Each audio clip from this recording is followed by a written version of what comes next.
I'd like to welcome everyone to the Preserving Food Safely Salsas class. And so my name is Shelly Barnes, and I'm the Family and Consumer Sciences Extension Agent for the University of Tennessee Extension in Wilson County. And I'm going to ask my colleague, Mary Draper, to introduce herself. I'm Mary Draper. I'm the FCS Extension Agent in Smith County, and I'm here to help Shelly moderate or monitor the chat function. So if you have any questions, feel free to put them in there, or if Shelly needs to answer them at the end, that's available as well. Thank you so much, Mary. I always enjoy working with Mary and having her help me with our classes, and then I help her with classes that she does as well. So it's a really great team approach that we have, and we're excited to have you all in attendance today. Salsa is one of those popular items that I feel like a lot of people have their own recipes for and are interested in learning how to preserve it safely. And so we do get a lot of questions this time of year on how to safely preserve salsa. And this, I think, session has been really popular among people. And so we're excited to have you here today. So the word salsa comes from the Spanish word for sauce. It's pronounced differently in different parts of the world. So today we're going to learn how to acidify salsa, how to prepare our salsa, and also, most importantly, how to can our salsa safely. So there's lots of different types of salsa, and we'll kind of go over those first. Red sauce, which is used as a condiment in Mexican and Southwestern cuisines, it usually includes cooked tomatoes, chili peppers, onions, garlic, and fresh cilantro. And then we have pico de gallo. This is one of my favorites. It's a fresh sauce or salsa fresca. It's made with raw tomatoes, lime juice, chili peppers, onions, cilantro leaves, and other coarsely chopped raw ingredients, and it is served uncooked. Now, once salsa is processed in a water bath canner, it no longer resembles pico de gallo. It looks similar to this photograph that you can see on this slide. Now, another type of tomato that you can use to make salsa is the tomatillo. It's also known as the Mexican husk tomato. The fruit in the nightshade family are small and round and green or green purple. They look like unripe tomatoes with a dry, leafy husk. When you select these, pick those that have a dry and papery husk as shown in the photo, and they will feel a little firmer than other tomatoes. These can be cooked, used raw in salads, or often you see them used in salsas. It's called salsa verde or green sauce, and it's made with tomatillos that are usually cooked. So let's talk a little bit about acidifying our salsa. Salsas involve the addition of low acid vegetables such as peppers, onions, and garlic to tomatoes and other vegetables. These would be called low acid ingredients. Other foods that could be in salsas are fruit, which would be also some fruit is considered low acid ingredients. Now, acidity is one of the ways we can control the growth of bacteria that cause botulism in canned foods. The pH scale measures how acidic or basic a substance is. The pH scale ranges from 0 to 14, as you can see on this chart. A pH of 7 is neutral. A pH less than 7 is acidic. Now, in order to prevent Clostridium botulinum from growing and producing a dangerous toxin, the pH must be 4.6 or below. Fruits are typically considered acid foods, except for Asian pears and figs. Now, vegetables are considered low acid foods, except for tomatoes. Tomatoes, figs, and Asian pears can have variable pH. When making salsa, we want to achieve an equilibrium. This means the same concentration throughout the jar of a pH of 4.6 or below to prevent growth of Clostridium botulinum. Now, because of the low acid ingredients in salsa, acids must be added to make them safe. The acids are usually commercially bottled vinegar or lemon or lime juice. You would want to buy a vinegar of at least 5% acidity. We do not recommend using homemade vinegar because the acidity can vary. For the same reason, we don't recommend using fresh lemons or limes. We would recommend you use commercially bottled lemon juice or lime juice. The amounts of vinegar on lemon or lemon lime juice in tested recipes for canning cannot be reduced. So this is something that cannot be altered. It's important to use a tested recipe, so the minimum amount of these acids to make the recipe safe is also known. Sugar can be used to offset the tartness of the acid. An equal amount of standard bottled lemon juice may be substituted for vinegar in recipes. High acid and acidified foods can be safely canned in a water bath canner. Jams, jellies, and fruits are naturally high in acid. Pickled foods need to have an acid such as vinegar added to make them more acidic so they can be processed in a boiling water canner. Foods with enough acid, with a pH of 4.6 or below, inhibit the growth of Clostridium botulinum. So, by adding an acid to reduce the final pH of the product, we can safely use a water bath canner for these products. So, let's talk about preparing our salsa. The type of tomato you use in the vegetable salsa recipes will affect the consistency of your salsa. Paste tomatoes, such as Roma, usually have a more flesh and firmer flesh than slicing tomatoes. They produce thicker salsas than the slicing tomatoes, which usually produce a thinner, more watery salsa. Always start with a high quality tomato that is disease free, preferably vine ripened and firm. Tomatoes from a dead or frost killed vine will be poor quality. Overripe tomatoes produce a product that is thinner and it could spoil. Avoid draining or squeezing your tomatoes because you will remove the liquid and juices you need and will lose some of the acid. Now, when the recipe calls for peeled tomatoes, you would do this by removing the skin by dipping washed tomatoes in boiling water for 30 to 60 seconds or until the skin split. An easy way to do this also would be to score an X on the bottom of the tomato with a knife, and that will just encourage the skins to come off a little easier. Now, once the 30 to 60 seconds is up in the boiling water, you want to dip your tomatoes immediately into cold water. Then you can slip the skins off and core the tomato.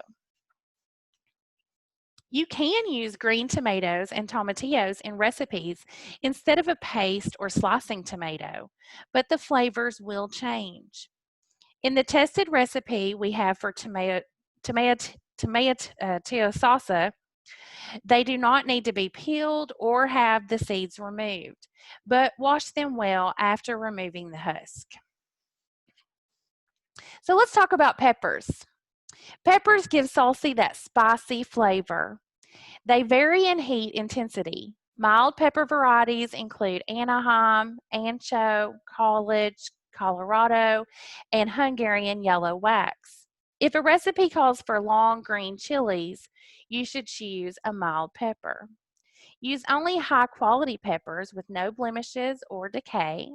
One type of pepper can be substituted for another, including bell peppers for some or all of the chilies. Canned chilies can be used in place of fresh, but do not increase the total amount of peppers in any recipe. When using the same number of peppers, substitute for peppers of the same size. So when peppers are finely chopped, you usually do not need to peel them, unless your recipe says that it needs to be peeled. The skin of long green chilies could be tough after canning. So there's a couple of methods that will make peeling peppers a lot easier. The first method is to use an oven or the broiler method. You would place in a 400 degrees Fahrenheit oven for 6 to 8 minutes until the skin blisters. Or you can use a range top method. You would place on the burner, covered with a heavy wire mesh, for several minutes until the skin blisters. After blistering skins, place peppers in a pan and cover with a damp cloth. This will make peeling the peppers easier. Cool for several minutes, peel off the skins, discard seeds, and chop. We always want to remind you to wear plastic or rubber gloves that are safe for handling food when working with hot peppers. Avoid touching your face, especially your eyes. If you do not wear gloves, be sure to wash your hands before touching your face. Now, jalapeno is a very popular hot pepper. Other hot varieties include cayenne, habanero, and serrano. Do not touch your face, particularly the area around your eyes, when you are handling hot chilies. The ingredient in peppers that make them hot is called capsaicin. The Scoville scale is the measurement of the spicy heat of chili peppers. The number of Scoville heat units indicates the amount of capsaicin present. Capsaicin is a chemical compound that stimulates nerve endings in the skin, especially the mucous membranes. Some of the mild peppers include bell peppers, which have no significant heat. Banana peppers are just a little bit hotter. If you're looking for a mild pepper with a little heat, Anaheim and poblano peppers will work. Jalapeno peppers are hotter than Anaheim and poblano, but milder than serrano or cayenne. Some of the hottest peppers include Scotch bonnet peppers and habanero peppers. Compare these to most law enforcement strength pepper spray, which is still much hotter. There are varieties of peppers in the same category as pepper spray, and these are called scorpion. I bet that's super hot. Now, when we're talking about onions, you can use any type of onions, white, red, or yellow. Just don't increase the total amount of onions in the recipe. A variety of spices and herbs can also be used in making salsa. Typical ones are dried oregano, dried red pepper flakes, ground cumin, and fresh cilantro. Chopped ginger, mixed pickling spice, which is usually a mixture of several whole spices such as allspice and cloves, black pepper, and salt. Herbs and spices can be altered or just left out. If you like a strong cilantro flavor, it's really best to add the fresh cilantro just before serving instead of adding more before canning. Cilantro tends to lose its flavor during the canning process. Now, when you're making salsa, there are some ingredients that you can alter. These are your herbs and spices like pepper, salt, cumin, and oregano. And like I said, if you want to add cilantro, it's really best to add when serving because it loses lots of its flavor when cooked. So it's important to know which ingredients we're not able to alter in our salsa recipes. We want to use the same amount of low acid ingredients as the tested recipe specifies. Do not add extra low acid ingredients or change the amount of vinegar or lemon or lime juice. Tested recipes have the correct proportion of these ingredients needed to ensure the salsa will be safe from Clostridium botulinum bacteria. So here it's important to note that we really don't need to use our home recipes for canning for salsa. We really need to always use, in any type of canning, a tested, reliable recipe. So let's talk about canning salsa. We have several tested recipes for salsa. We know that there's enough acid to make the pH of the finished product 4.6 or less in these tested recipes. Several are made with vegetables and some with fruit. We want to make sure to remind you that you don't need to thicken salsas with flour, cornstarch, or other starches before canning. If a thicker salsa is desired, you can pour off some of the liquid, or you can add these thickening ingredients after opening the jar. So what you would need to do is to fill your jars with salsa, remove the air bubbles. You can do this by using like a butter knife or a bubble freer if you have a kit, a canning kit that you've gotten. If you need more salsa, go ahead and add that. We want you to leave a 1/2-inch headspace. Then you would need to wipe the rims with a damp, clean towel to remove any particles of food, and apply the lids and adjust with your fingertips. So when we're talking about processing our salsa, you would want to load the jars into the canner using a jar lifter, add more boiling water if there is a need, turn the heat to the highest position, cover the canner with a lid, and heat until the water boils vigorously. Keep the canner covered for the entire length of the processing time. You can lower the heat if the canner continues to boil gently and steadily for the entire process time. If water stops boiling at any point, you should restart the timed process. Using a jar lifter when the processing time is over, remove the jars one at a time. Careful not to tilt those jars because you could damage the seal. And carefully place the hot jars right side up directly onto dry towels or a cake cooling rack to prevent jars from breaking when they contact a cold surface. Always, always process your salsa in a boiling water canner for the time stated in the recipe. Now, one addition that we need to remind you of is that Tennessee is blessed with hills and mountains. We know Wilson and Smith counties have those too. So we may have areas where elevations exceed 1,000 feet, and we know that we do in Wilson County. I have not checked into Smith County about that since I'm stationed in Wilson County. But when we boil water at a higher altitude, it boils at a lower temperature. Therefore, it is important for safety that you add additional processing time.